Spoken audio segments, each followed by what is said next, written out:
Uninitialized variables in Java are often a sign that we have extra variables laying around, and that's not something that we want because the human mind can only retain about 6 things at a time.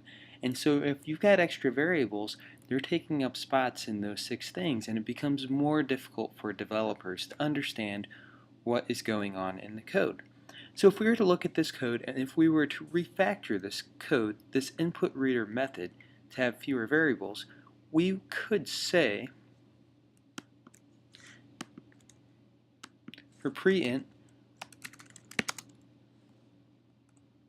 and input int, you can make those right there. Now, of course, these say that these are already initialized, and that's fine. Okay, now these are no longer resolvable, but we can move these into the try-catch block, and we can say reformat our code. Great, now everything looks fantastic.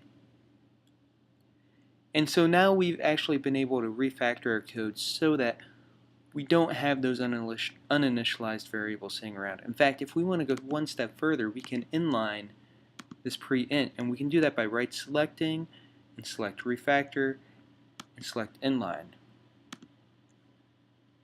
And now we've dramatically reduced the number of lines of code, and we've reduced the number of things that the developer has to think about.